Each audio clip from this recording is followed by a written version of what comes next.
ពីមុនឈូតស្មៅខ្ញុំធ្វើការអង្គចាក់ពីភាពកាលពីមុនវាយើងធ្វើការអង្គចាក់វាពិបាកដល់ពេលខ្ញុំចាប់ដើមធ្វើច្រូតស្មៅមកយើងចាប់ដើមមានធូរធារវិញកាលនោះដើមទុនវាខ្វះខាតដែរតែបានកម្ចីពីរ៉ៃមកធ្វើបន្ថែមមុខរបរខ្ញុំបានមានធូរធារវិញខ្ចីដំបូងមកយកមកទិញដីកម្ចីមួយសារទៀតមកចាក់ដីចាក់អីធ្វើផ្ទះ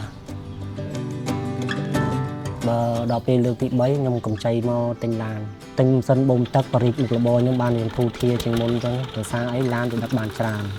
ហើយលើកទី4នេះខ្ញុំយកមកទិញដីស្រែនៅស្រែមកកន្លែងទៀតដែរ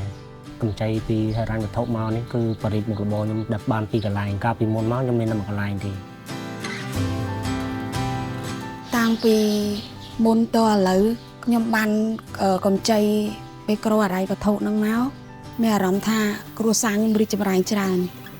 ចំណូលយ៉ាងច្រើនជាងមុនរបស់របរប្រើប្រាស់គ្រប់គ្រាន់អញ្ចឹងទៅអាចបង្កើតមុខរបរបានច្រើនជាងមុន